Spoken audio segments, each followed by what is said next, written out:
all of a sudden I had gone from, 150-pound 15-year-old to 125-pound, young adult. And I went full force into plant-based.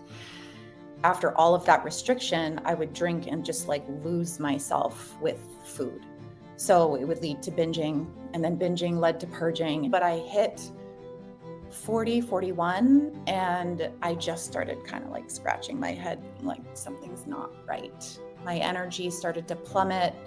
I've always envisioned my life. I've always just wanted to be happy. I had also lost my menstrual cycle, so I actually hadn't menstruated for 10 years. At that moment, I was like, I have to give this my all. I was just like, let's try it. And everything in my brain had come online. I mean, my energy was bountiful. I felt like my eyes popped open. I felt like my voice came alive. All the things that I never was able to articulate before just became words spewing out of my mouth. Hello and welcome, Carrie here from Healing Humanity, the power of a proper human diet. And today I'm thankful, grateful, blessed to welcome Katie to the channel. Welcome, Katie. How are you doing? Hello, I'm so great. Thank you. I am looking forward to hearing your story and everything that you've been working on as well. Maybe if we could start out, could you tell us a little bit about your background, maybe both personally and professionally, like where you're from and what you do? Sure. Well, my name is Katie Zarko. My maiden name is Trussell, so I'm a new Zarko. I just got married about a year ago, about to celebrate my 1-year anniversary. I am actually from Portland, Maine. I grew up on the East Coast, but I've been living in Hawaii for the last 20 years. So I've been here since I was 23, almost 20 years, I guess 19. I have been interested. I've been, 2 feet into this whole health and wellness journey since I was 15.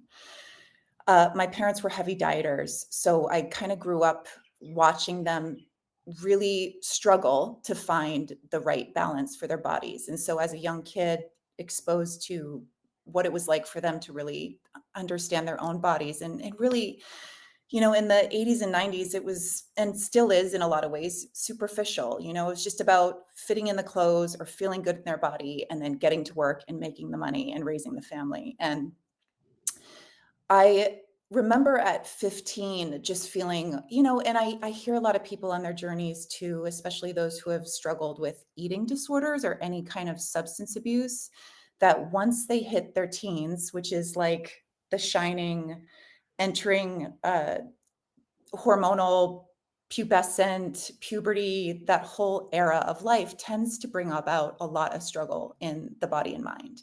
There's just so much going on developmentally. And when I was 15, I just went the route of okay, I don't know what the solution is, but I just pulled everything out of my diet. I was really, previous to, my teen years, I grew up with a lot of stomach issues, a lot of anxiety, and excuse me, my voice is cracking. I was in and out of the hospitals a lot. I had epilepsy as a young child. It was called benign Rolandic epilepsy. I happened to it only lasted a couple years and then I grew out of it. But subsequently, just had a lot of sensitivities. And I was out of school in 4th grade for a month with just an inability to eat. I just couldn't look at food because I thought I would throw up if I touched it. So there was a lot of very unknown things happening to or inside of my body that my parents kind of blanketed with, this is anxiety. She's just struggling with anxiety. And so they actually sent me to the chiropractor a lot. They were trying to implement things like taking dairy and gluten out of my diet. I mean, they were doing their utmost and their best to really support me. But so that was previous to my teen years.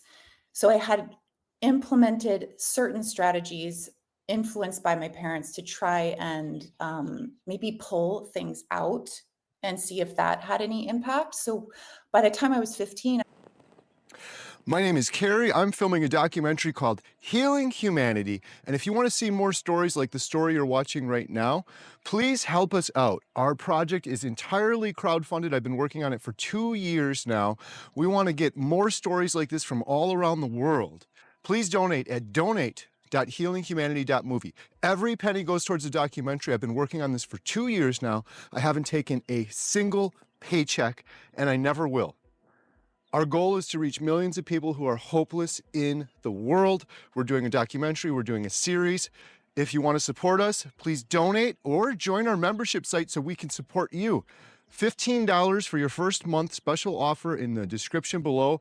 Sign up for our newsletter, buy our merchandise, our Healing Humanity shirts, and all of those proceeds go 100% towards our documentary. Thank you so much. Now back to today's video. I was like,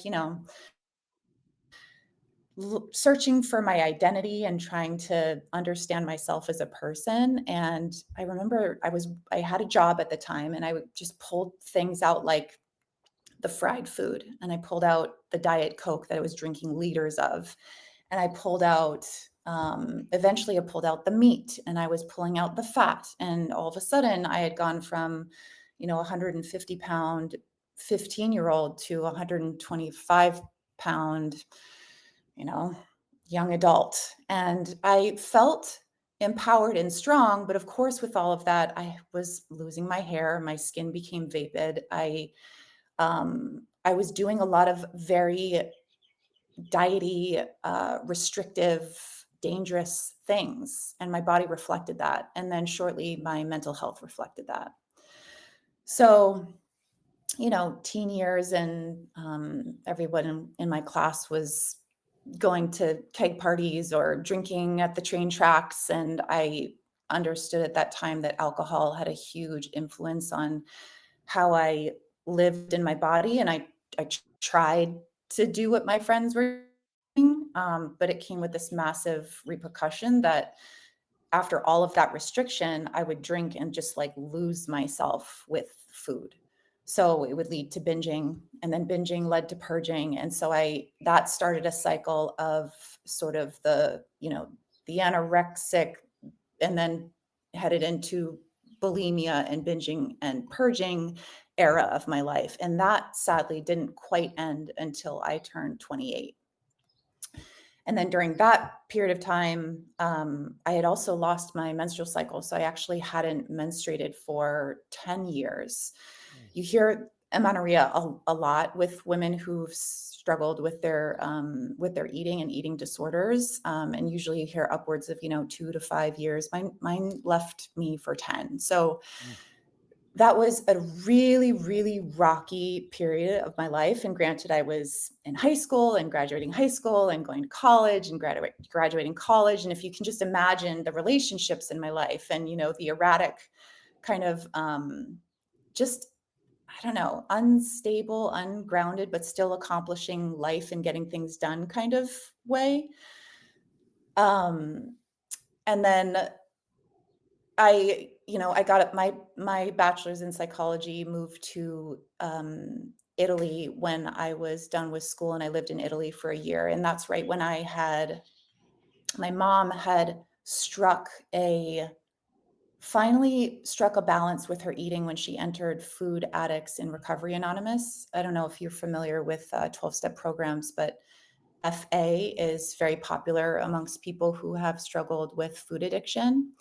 And having, I think it probably makes sense, having had witnessed my parents yo-yo and oscillate a lot. It was such a relief to see that my mom had found something that worked for her. And at 21 or 20 years old, and seeing her for the first time moving her body with grace and feeling and appearing very free from food, I was like, I want that. I don't know what it is, but I want it. And so I went to my first FA meeting and started 12-step recovery at 21. So I actually entered 12-step recovery right before I moved to Italy. And so I actually kind of did the rebellious thing and took what they otherwise discouraged you doing, starting something extreme like that and going across the globe and expecting to succeed. But I actually managed to make all of the phone meetings that I could. And at the time, the protocol was weighing and measuring your meals. So no flour, no sugar, no quantities. So you're eating 3 meals a day and everything goes on the scale. And quite frankly, that was the first experience I had with the positive side of restriction.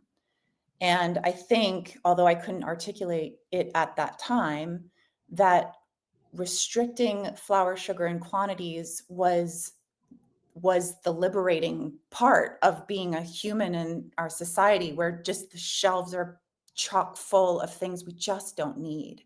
And I think even I'll let you know that when I had a similar experience as of recent when I tried to do the omnivorous thing. But I just realized that restriction isn't all that bad if the connotation is reframed and made positive.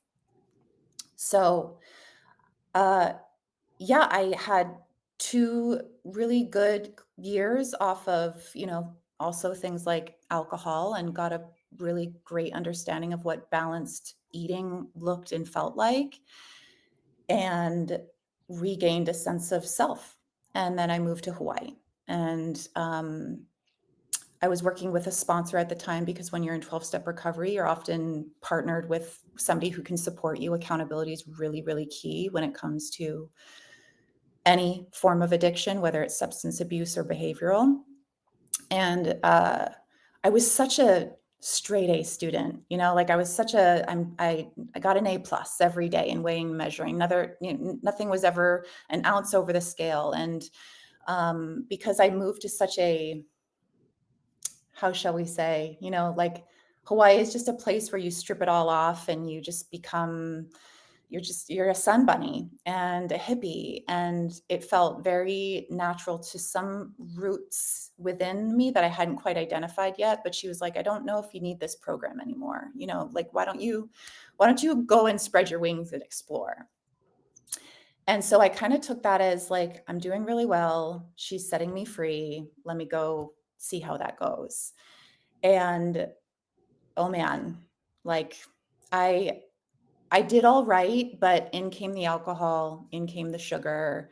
My skin that had become very, very clear with all of the balance became very inflamed, and I was breaking out a lot. I had lost an exceptional amount of weight again.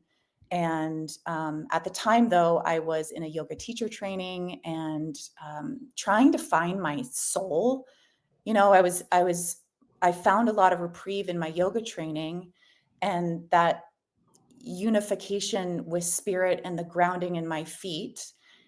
And at the same time, I was really still struggling with the eating disorder. So having left something that seemed to work for me because it was so controlled, and then putting that back in my hands and trying to find it through, my own wayward path, and still trying to do that with integrity and on my yoga mat, I stumbled and I fumbled a lot, and I ended up on, when I say Hawaii, Hawaii is made up of 8 islands. I was on Kauai, which is, we call it the grandmother island. So I had left Kauai and went to Oahu for another form of treatment with a woman who focused a lot on the maternal female archetype of why we struggle with eating disorders. And that was fruitful and lovely, but I can't say was the total ticket. I mean, everything creates a little piece to the puzzle, right, as you go. So kind of tucked that back in my back pocket and moved back to Kauai and met my children's father and had 2 kids. And at that point, my menstrual cycle had come back online, and I was regaining a sense of health and wellness, but still trying to find my freedom with food and eating and strike that balance. So at that time, we were living on a farm and stewarding 8 acres of land, and I'd had my children, like I'm, quintessential hippie here, like had my children outside on the grass, and we were growing our own food and raising pigs and chickens. And at that point, I had deferred from there's lots of little component parts of this story that I've left out, but I had deferred from graduate school for about 12 years at that point. And so the the light bulb moment that I had, that I was doing all of this land stewardship, that I was missing a big part of my career path. So my children's father moved to Oahu. We kind of followed in his tracks. I went back to Maine to kind of like sort some life stuff out, met him on Oahu, and then pursued my master's in marriage and family therapy.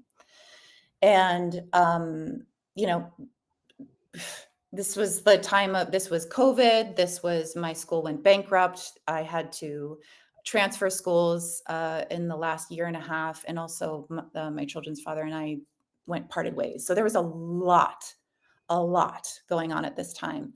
But everybody I hear who went through COVID, well, we all, for those of us who got through COVID, learned something so profound about ourselves, whether it hurt us to get there or it was just, light bulb moment and we just used that time as productively as possible. But when COVID hit and I was unemployed and sitting in my little 1-bedroom apartment and sharing time with my children's father, which I never thought would be my reality, I established what is now therapeutic eating, and my business and my profession and what I think is my work.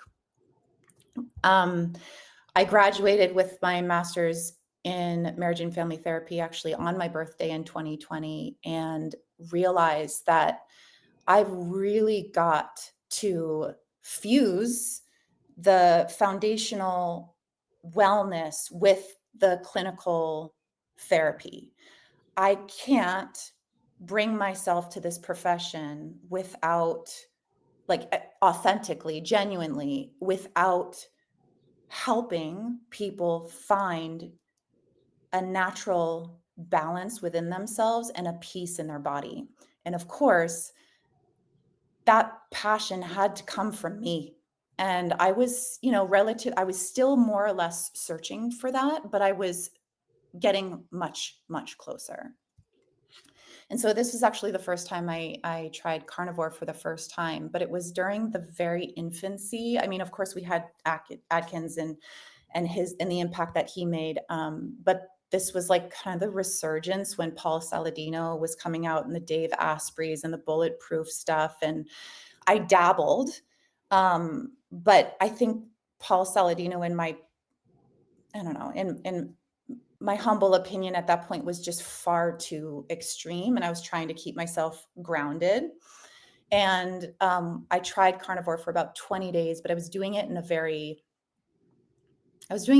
like haphazard way. I was adding a lot of blue cheese to steak and eating a lot of bacon and just kind of going full left field, like just kind of unhinged.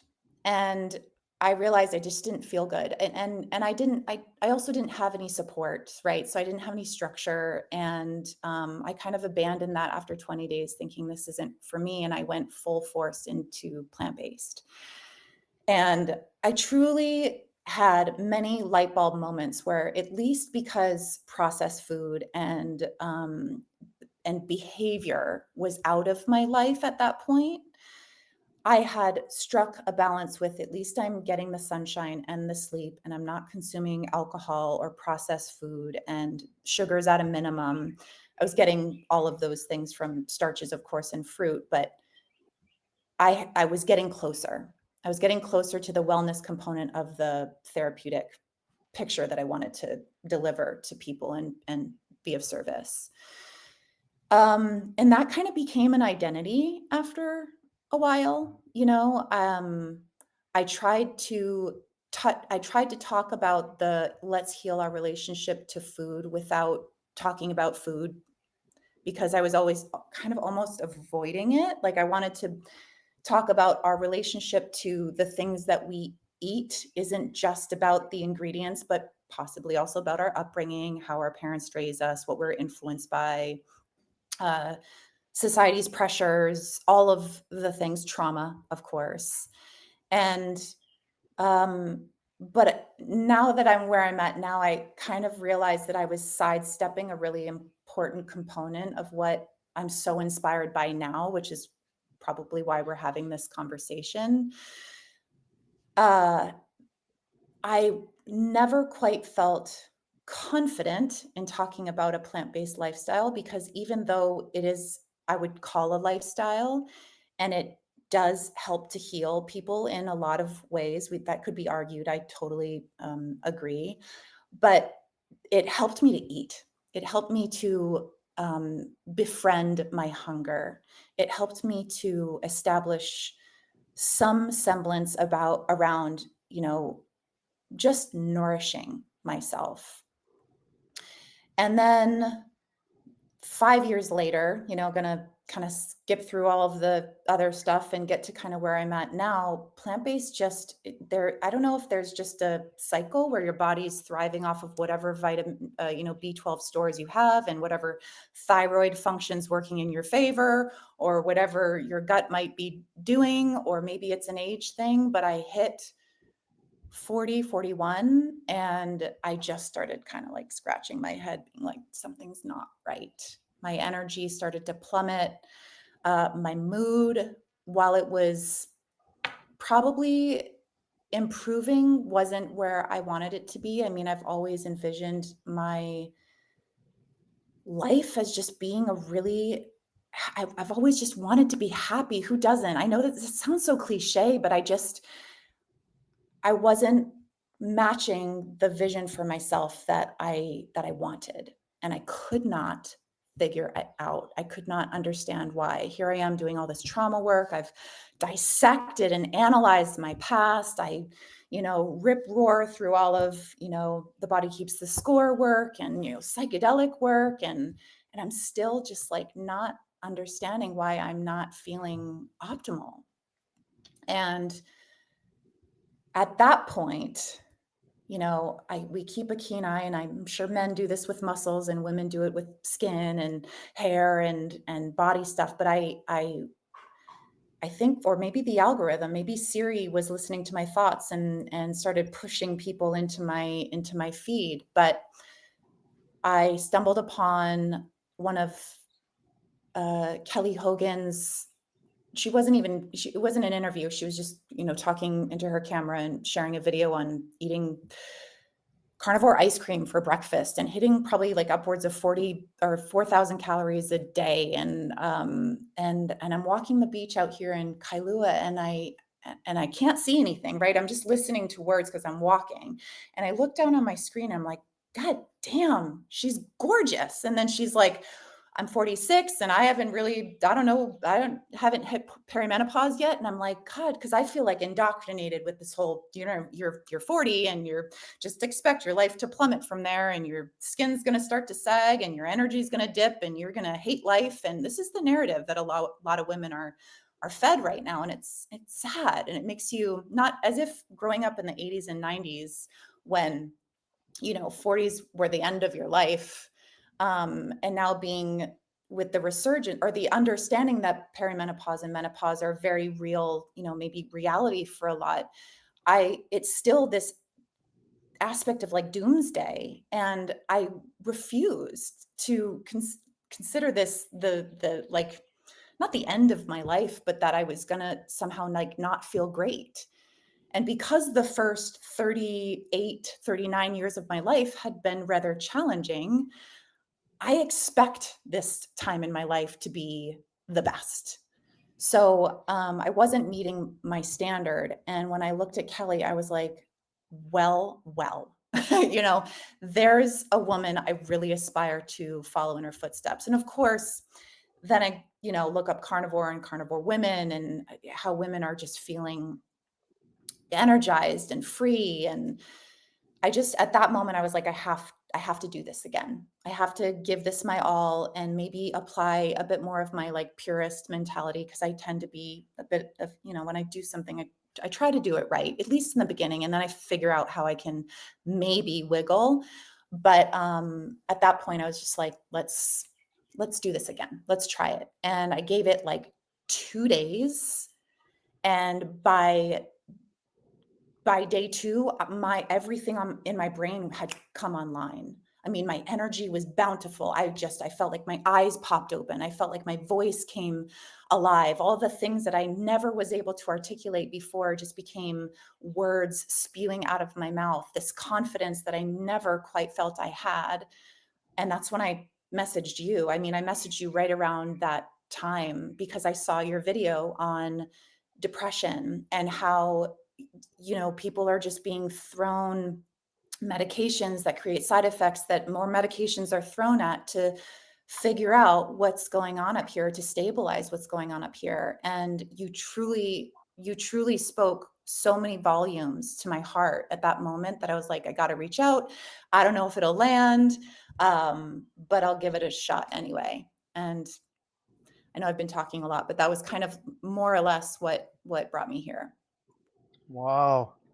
You've been on an incredible journey, my goodness. I, Yeah. there's so many things. When you were talking about the food addiction, um, Mhm. I'm sorry, what was that called again? Food eaters? Uh, Food Addicts in Recovery Anonymous. It's called FA for 12-step recovery. So we started a membership site that we have to help give people some more community doing carnivore because it's hard doing carnivore, right? We're the odd ones out, but that was part of it that we started. We based it on the 12-step program for Alcoholics Anonymous, but we Yep. kind of crafted it more for carnivore, and it's really been helping a lot of people. That was one of the things that I sort of realized after doing carnivore for a while is I yo-yoed and did all sorts of diets over the years, and I think a big part of it was I was addicted to sugar and carbs and even fruit that converts to glucose in the bloodstream. I would eat that and I'd want more and more and more, and I couldn't stop. Mhm. I feel like that was one of the big things for me on carnivore was realizing that this was an addiction and finally abstaining for the first time versus before trying to somewhat moderate that Yeah. addiction. Yeah. Yeah. Freedom from having to moderate is true liberation. Yeah. And then I realized too, I feel like this one took me a while longer because I thought carnivore was just crazy, probably as you did initially. Like Mhm. this is so extreme, but I really now, after doing it for a couple years, I'm a little over 2 years now. I just feel like it's the most natural thing in the world. And I interviewed Dr. Chafee, and I remember him giving me this analogy that made it kind of clear for me. He's like, there's millions of species on the planet.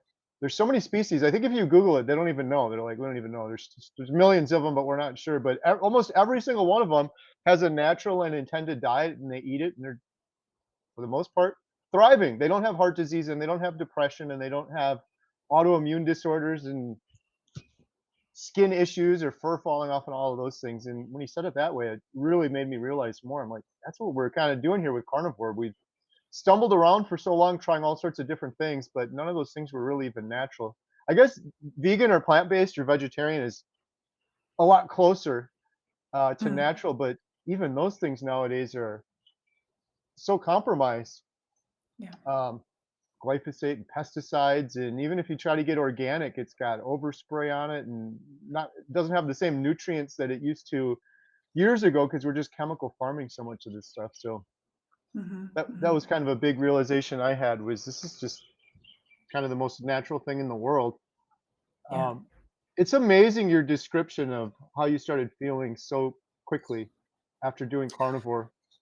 It was instant. I mean, this was me on day 1. I was just elated. I just felt like, holy crap. I think part of it is we don't want, nor do we think that the answer could be so simple. Right?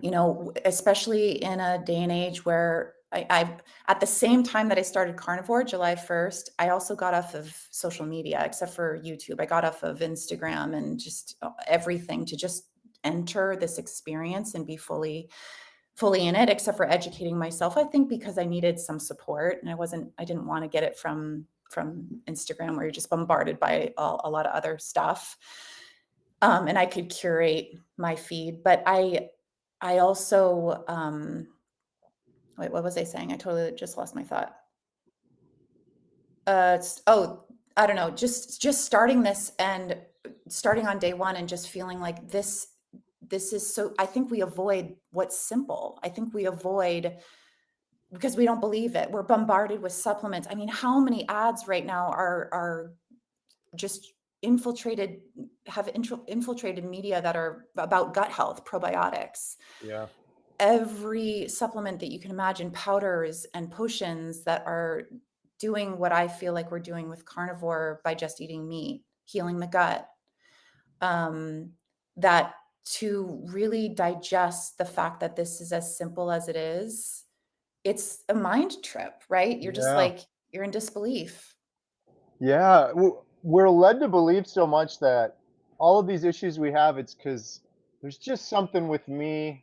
I don't know, it's genetics or there's just something, and we gotta figure this out with medication or probiotics or some other thing. And it's so wrong. It's so simple. It Yeah. really is kind of eye opening when you do it. I almost feel like too, Katie, your description of how you felt so good so quickly.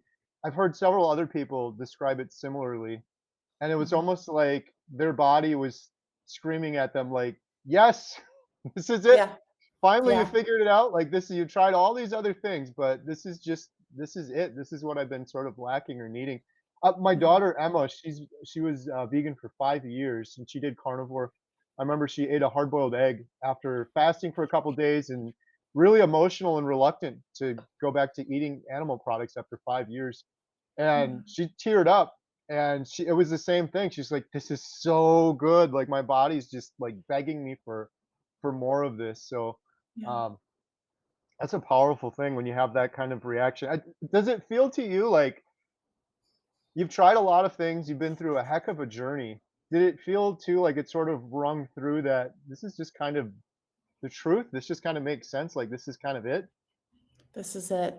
Yeah, I was even saying on the first few days, like, if this is what I do forever, I'm good. I'm good with that. I'm happy. And I think that when you really know what not feeling happy is, and that you even get by in life for as long as you do, not being happy, as soon as you feel happy, and of course, when we're talking happiness, we're talking neurochemicals, right? Everything is firing. Then why would you ever give that up? Even if, as a staunch vegan, it was like, oh, but the animals, or oh, but the environment. But oh, if you really have honest conversations around our impact on this planet, it does lead back to animal husbandry and small family farms and bringing animals into the picture of how we protect the planet as long as we're here. So I really had to also have that honest dialogue with myself, is like, what good was I doing here as a vegan? Like, really? Yeah. That my daughter went through that exact same thing because that was her primary reason for being a vegan was animals. And then Yeah. she started doing more and more research too and just realizing, kind of to your point, there's actually being vegan does a lot, probably a lot more. I've said this before and I really believe this. I don't think there's any more compassionate diet for animals than carnivore. My family eats one cow, we get it from our neighbor, grass fed, grass finished, feeds us hundreds of meals. But if you look at the alternative, there's all sorts of death and destruction if you're primarily vegan or vegetarian. Like 70 million birds die a year from pesticide poisoning, and that Yeah. doesn't count all of the squirrels, deer, fox, bunnies, and that's a horrible, painful poisoning. That's a horrible death versus the cow that we get lives a happy life. We see them grazing in the fields, um, and that's it. And we get hundreds of meals from it. That was one thing that my daughter Emma realized too was Yeah. in order to be alive, it's just it's the way the world is. Something else is going to die. Mhm. It's the food The chain. life It has to be cycle. that way. Yeah, yeah. And this is the more compassionate way. And How old is your daughter? she just turned 18. Wow. Yeah, and she's been carnivore now for almost 2 years, with me. She started shortly after me, which blew my mind. Like Mhm. I'm passionate about carnivore. I never shut up about it. Um, Mhm. I never in a million years would have thought that she would do it. And she decided on her own, similar to you. She got to a point where she was just like feeling horrible. She Yeah. was going to bed at like 5:30 p.m. and she was Yeah. just weak and fatigued and acne and depression and anxiety. She couldn't look people in the eyes. and she's completely whatever that was, she's on the opposite end of the spectrum now. She's full of energy, she's up all night, like, she's exercising, her face cleared up, she's happy. Mhm. It's just completely transformed her, but I've heard that from so many others as well. Um, the thing I'm really Which excited about for you is so you did carnivore for a little while, and then you Mhm. stopped, and now you're doing it again, and but you're still really early, and this isn't overhyping it. It gets so much better. Like, you're feeling amazing and you're feeling good now. One of Yeah. the things I've interviewed hundreds of carnivores now between the documentary we're doing and on YouTube and talking to people in comments, and one crazy thing, usually around, like, 3 weeks to a month into carnivore, almost everyone has this whoa moment, like, what just happened? Like, the Mhm. sky is bluer, like the birds are chirping louder, like I feel and you've already sounds like you've already experienced a little bit of that, but 3 weeks to a month, people I hear it over and over again. It's like, what is going on? Like, this is crazy. This is something different I've never experienced before. I think Mhm. a lot of it has to do with one of your earlier points. We're talking about gut health. I think a lot of Mhm. it has to do with repairing our gut biome, our bacteria in our gut. Yeah. There's a big die off. There's a lot of research. That when we talk about gut biome, I've been going down this rabbit hole for like a year now, and a lot of the good doctors are like, we know like 1%. It's like the ocean. We know almost Mhm. nothing about gut bacteria, but we do know that all disease begins in the gut, and a lot of Mhm. depression and serotonin and things like that. It all starts in the gut. Yeah. But, I interviewed this one woman, and she was telling me there's several stages of gut bacteria that die off if you're doing carnivore, because Mhm. when you're eating fruit and starch and things like that, you refeed this bad gut bacteria, and if you're doing strict carnivore, around 3 weeks, you have this big die off.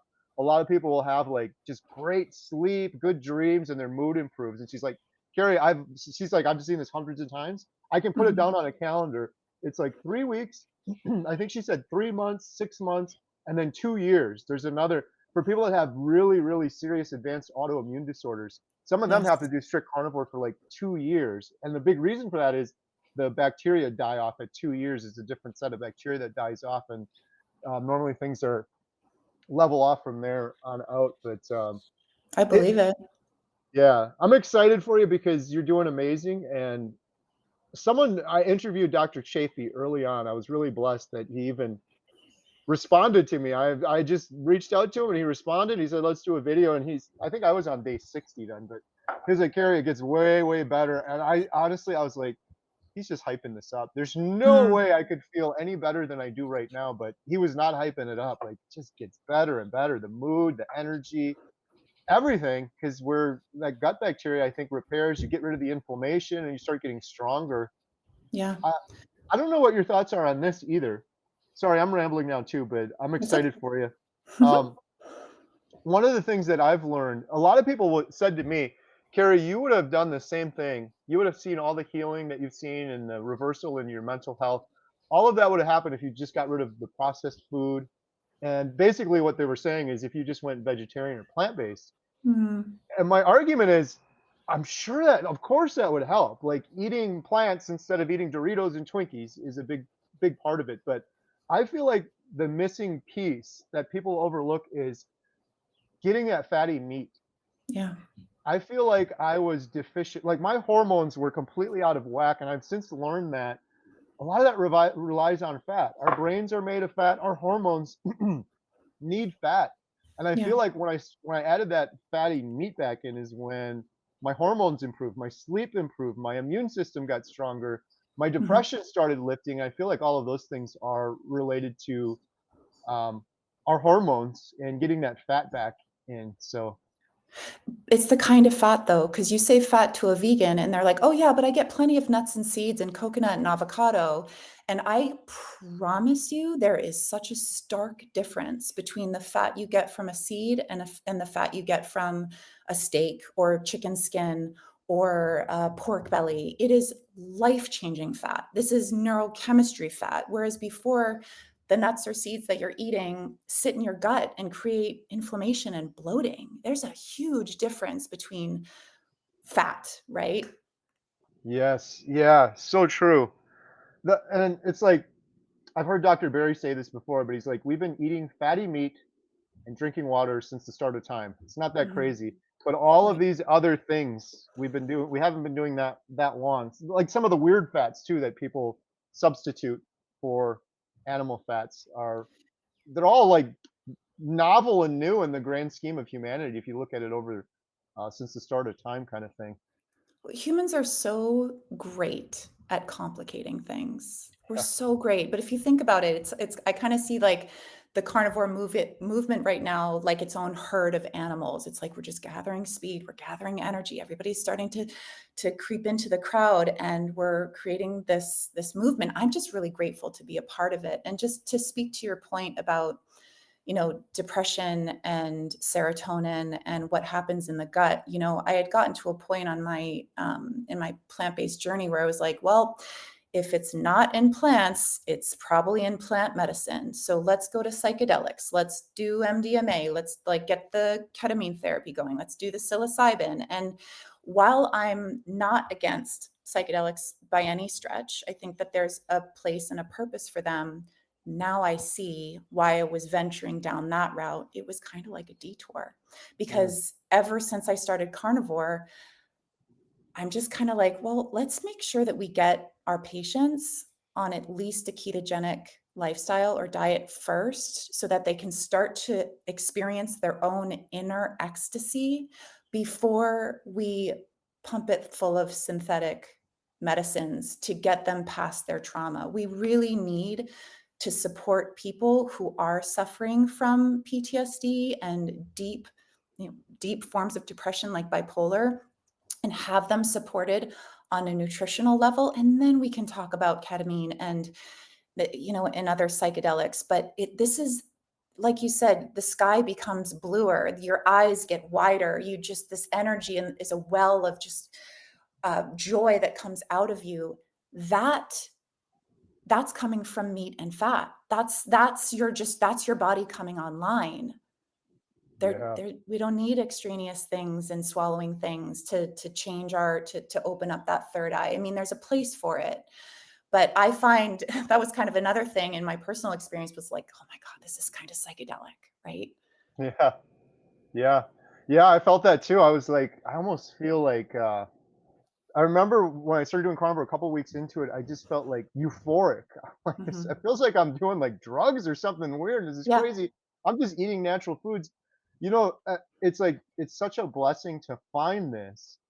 But then you realize, wait a minute, this is probably should have been my default state since birth. But Yeah. this entire time I've been walking around with sort of these foggy glasses on, this inflammation, this brain fog, just barely getting by. And that's the sad thing for me, and the reason I'm so passionate about getting this word out because there's so many people in the world walking around like that, and they have no idea Hmm. that it's just the food they're eating. What you said earlier too, with the mental health part of it, PTSD, depression, my mental health is completely reversed on this. It's a miracle. Like I would have given anything for that. I'm so thankful for it. But what I'm more excited about is, like I mentioned earlier, I've interviewed hundreds of people. So many people do carnivore because it just maybe and I'm not judging at all. Just vanity. I want to lose some pounds. Totally. Other people maybe type 2 diabetes or Hmm. fertility issues. People will do Yeah. it for that reason, or they have psoriasis or skin issue. But long story short, almost all of the people I've talked to, they had anxiety or depression, or they said, I didn't even think I had depression until I got out of it and I was clear. I was like, well, I was actually Yeah. walking around depressed. But it is amazing what happens for your mental health when you're just Yeah. eating a proper human diet like this. And that's why I'm excited that you're excited about this with your profession too. So can you talk a little bit about that? So you help people marriage and family therapy? So I'm a licensed marriage and family therapist, but in essence, I'm a psychotherapist who supports people into their wellness, right? We talk about trauma and depression and relational issues. And I just said it previously in a little vlog that I made, this carnivore, it won't resolve the fact that your husband cheated on you, right? It's not going to make you a multimillionaire tomorrow. These are things that, if we're really dealing with strife in life and we need some relational support, we seek a therapist. But I saw a deep need for people to establish a sense of peace in their body so that then their perception of their problems in their lives and what they're experiencing could be seen with a fresh set of eyes, with a new lens, which is also why this is so profound for me, because now that I feel good in my own body, and I was getting there, right? I was making my way, but I'd be lying if I didn't admit that I was living with like a low level of my own depression, especially now that I feel like this. So we can tinker along in life getting by being kind of sad all the time. It's like become the normal, right? And that's the sad part, is that we're kind of like just settling for less. And I don't I if I can do anything to inspire my patients to not settle for less in their lives, to know that let's look at our problems now and let's talk in a few months after you try this ketogenic carnivorous lifestyle, and then talk about the same issue. What's happened? What's changed? Right? And a lot of that, this is what you hear. It's the adage. It all comes from within. It's all an inside job. Well, what are we doing to resolve what's going on the inside? And literally by what we're putting on the inside, right?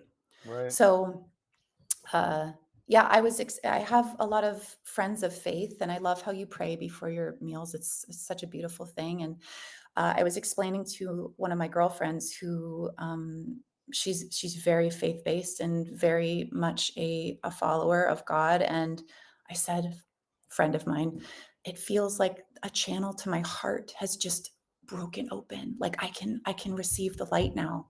And I think that we get along in life kind of okay as agnostic, not okay, but settling for that. And as soon as somebody establishes like an honest relationship to a higher power of their understanding, which is another reason why this is so important with like 12-step recovery, because reliance on a higher power is the key to that powerlessness that everyone admits when they have an addiction, is like, now it makes sense. Like there's room for that. You have space. The creator comes into your whole body and it's like, oh my God, now I can really follow the light now because it's clear. Yeah. That's amazing. I'm so glad you said that too, because that's something I've seen as well, where people were like, I had faith, I went to church, I did things like that before, but it wasn't until I healed my body that I was able to be more present. And so many people have said whatever their relationship with God was is so much stronger after. And it makes sense. It's like, I always said this before. One thing that used to drive me nuts years and years of yo-yo dieting is getting the advice that you just need to exercise more. Like, I'm just lazy. And what I realized on carnivore was I'm down 100 pounds since my heaviest on carnivore, but none of that did I lose from exercising. It was all Yeah. nutrition. And I Yeah. couldn't exercise before because I was sick. Mhm. That's what it was. It's not being lazy. Like, I was on the couch, I was depressed, I was anxious, I was out of breath. Like, it was Yeah. literally being sick. And I feel like that's what most people are doing. And when you're sick, it's hard to do anything, exercise or pray, have a strong relationship with your family, have Mhm. a good outlook on yourself, or even have a strong relationship with God. All those things are so much harder if you're sick and you can barely get through the day and you're just plopping down on the couch kind of thing. Oh gosh, yeah.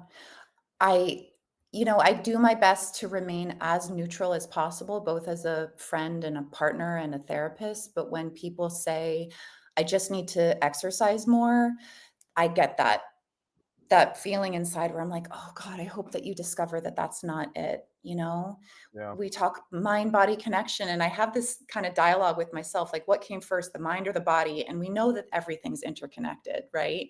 But when something shifts up here, then the body responds, right? And I think that's really truly what happens with carnivore, and why everybody talks about mindset and mind over matter. But you got to get what's going on up here online so that your body can be a humble servant to what's good that's going Yeah. on, right?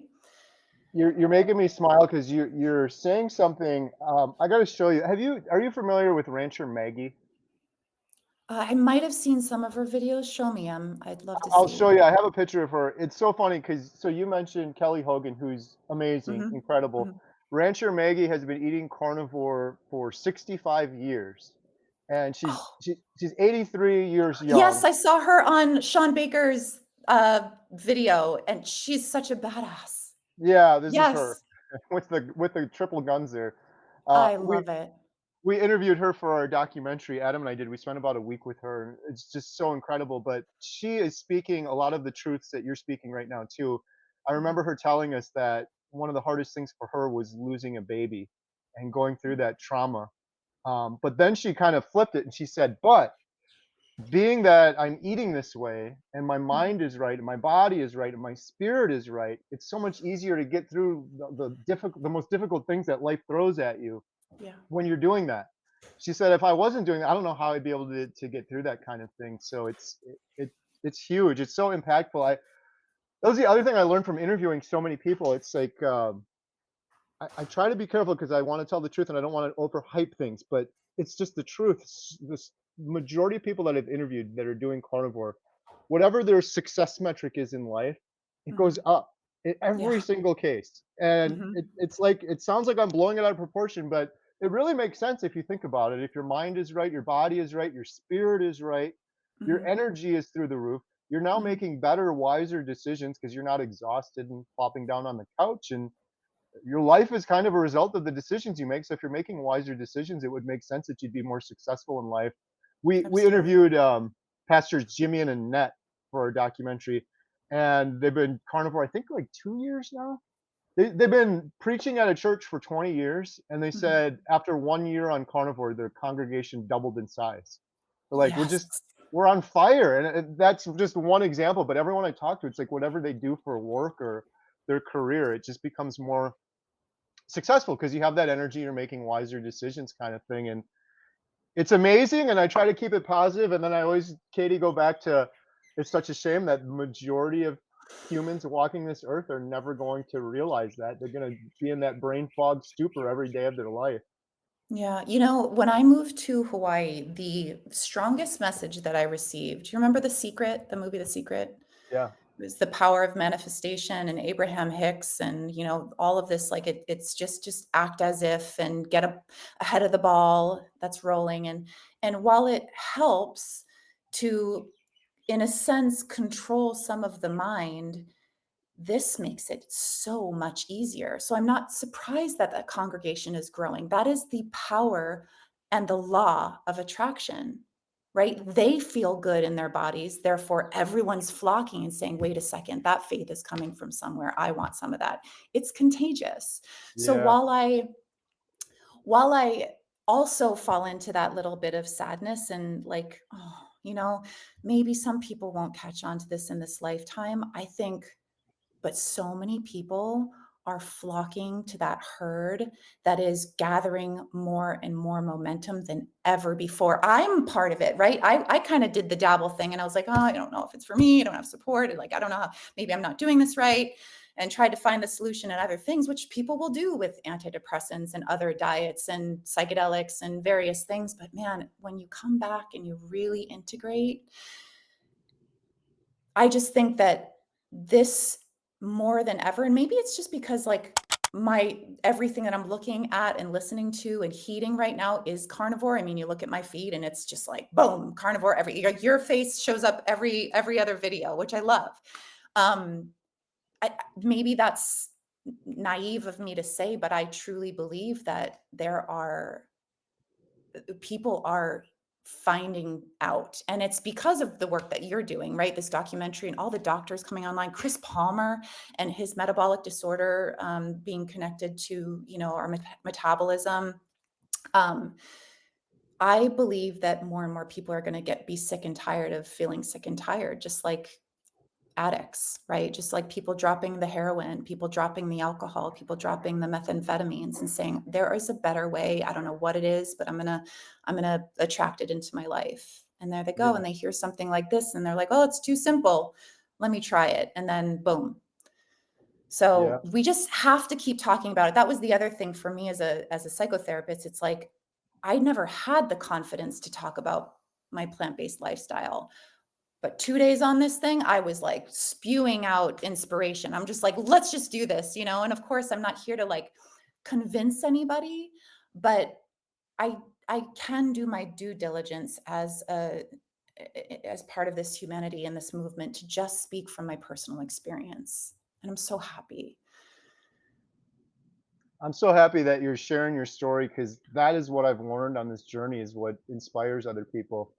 There's Yeah. science out there and you can argue with science, but when you see your joy and your happiness and your example, and there's people are gonna watch this and be like, I can relate to Katie. Like I did that. I Mm, did those same things. And now here you came out the other end. I also just want to say real quick too, I feel like I've second guessed myself sometimes too because I'm so close in the space and it's mm, nonstop carnivore content, but I really feel like it's exploding. We've been doing these healing humanity meetups as we travel around filming, and it's like turning into a movement. This last one we did, I was like bawling through how I couldn't believe like some of the things people would come up to me and say that they're curing, they're yeah. healing, just eating meat. They're like, I saw your 30-day video before. We had we were just in Montana for it Mhm. was actually Bella's meetup, steak and butter gang meetup. And near the end of the presentation, this lady tapped me on the shoulder. She's like, I gotta talk to you. And I'm like, oh, this is weird because she came in really late. And then Mhm. she walked away and she turned around and she said, um, you saved my life. And I'm like, Oh, "What? What are you talking about?" And so yeah. anyways, I talked to her afterwards and she saw my 90-day carnivore video, which was so profound for her, which I'm so thankful that I had some way in it. I don't even remember what the video was. I'm like, "What video was that?" I've done so many videos. Yeah. But she said she went on carnivore and she was in hospice. Like she was Mhm. dying. She had so many health issues and she's completely 180. She's completely healthy now. And then her dad too. She said, "My dad, type 2 diabetic." She's like, "Not anymore. He's eating Yeah. carnivore like me. He's completely reversed his type 2." But long story short, those stories, like these meetups we've been going to, and just seeing people that don't even know what I do, Mhm. like extended friends, family, just people. It's really is it is blowing up for sure. Yeah, I just wanna speak to that point that, maybe not as much for you because 'cause you're creating so much of this content, but people like me, I see the video and I'm listening and I go straight to the comments and it is one comment after another. And we're talking thousands of comments on hundreds of videos out there from doctors and influencers doing this. And not a single one have I read, oh, this doesn't work for me. Or they Yes. haven't gone through some massive weight loss or transformation, or they haven't gotten off all of their medications. And I'm just like, kid you not, screenshotting gazillions of these and just creating a folder for them because I'm like, look, this isn't just what you're saying. This is everybody following this Yeah. experiencing a massive life-changing transformation. That is why I'm here right now. No joke, because of the comments. I learned about carnivore through Dante Ferrigno, a YouTuber, and I thought this guy's crazy, but it was the only thing that convinced me because if I just saw a doctor from the get-go, I'd have been like, "No, thank you. I've had too many bad experiences with doctors." But then I found Dr. Barry, and he was Mhm, talking about the same things as Dante. But long story short, it was a Dr. Barry video. It was called How to Reverse Type 2 Diabetes, and it had mhm. 2,000 comments.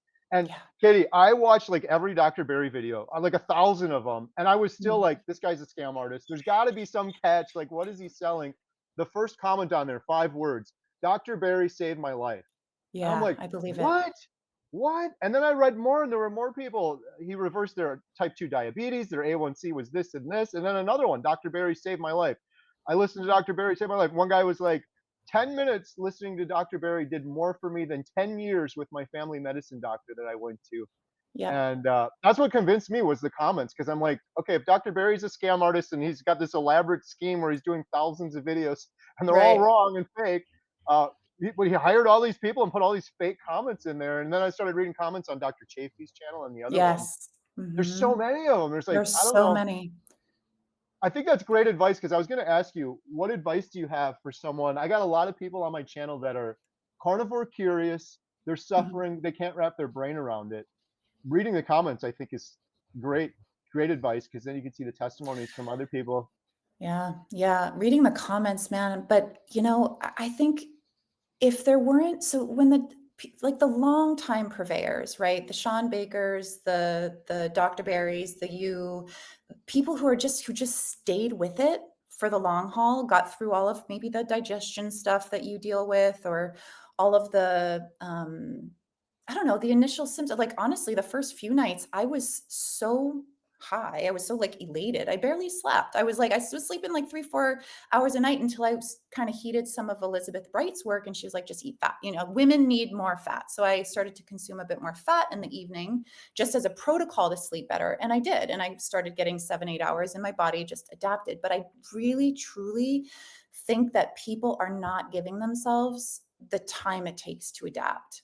And I think that especially because I'm sorry if this is like TMI or whatever, but I think we live in this society that is so poop focused, that's so obsessed with the gut and we should be, at least from the microbiome and healing things like IBS and carnivore and how amazing that is. But like with probiotics and fiber and all these supplements, it's like, let it go. Like literally, let it go, let your body adapt. It takes time. No good thing happens overnight. Like Kim Barry said, like at least 90 days, right? I'd say like, I think I've heard you say, just give it 30, right? For you to just get a semblance of this, how this works in your body, because something's going to change, right? Your skin, your hair, your bloating, your digestive issues, your depression's something's gonna go away that you didn't even know was creating a dark cloud in your life. And then at that point, you're like, well, it cannot be a bad thing, right? So let me give it a little bit more time. And I think everybody's got their own little structure and system that works for them, right? Like some people do dairy, some people realize dairy doesn't work for them. It's okay. Some people are drinking Diet Coke. Some people are like, I can't even have the sweet taste in my mouth. It's okay. Are you eating meat for the most part? Are you getting your fat from animals? Great. You're doing it right. And I think that that's the other part, is that like people worry about not doing it right, or maybe type A's, or purists, or people like that who just feel like they have to hit the mark, or they failed. Is just, if you're eating meat, you're doing it right, even if Right. you eat the same cut of meat for breakfast, lunch, and dinner, and making sure that you're eating enough. And especially for women, uh like me, who come into this being like, holy crap, I haven't eaten meat for 5 years, but I just ate like 6 to 10 ounces of meat 3 times a day. And like, in the mind, that sounds wild. It sounds crazy. I ate 5 egg yolks today. Whoa, so much fat. That all of that goes away because it's just a narrative. It's just a narrative. These are just words. We've just gotten used to all these words because they've infiltrated media, and we've taken it into our body and found a little happy home for it until it becomes really unhappy and it starts inflaming itself. And then we're like, why am I not okay? Right. Good stuff. This has been great. I really appreciate you coming on here and sharing your story. Uh, Yeah. Thank you. if people want to learn more about you or follow you, is there anything you want to share or shout out before we wrap up? Well, I'm therapeutic eating. My name is Katie Zarko. I'm on a hiatus from Instagram. I kind of, kid you not, cleaned out the majority of my Instagram because I was like, if this isn't making me feel well, I don't want to influence people in a way that could potentially make them feel unwell. So I pretty much cleared out a lot of my past food stuff that was centered around plants. But I'll head back onto Instagram once I'm adapted, let's say another few weeks or a month or so. But right now I'm just posting like crazy on my YouTube and just trying to, be present there and do my research. So therapeutic eating. Awesome. I will have a link in the description below for that. Thank you so much, Katie, for sharing. I really appreciate it. Yes, thank you so much for everything that you're doing for humanity. It's making a difference.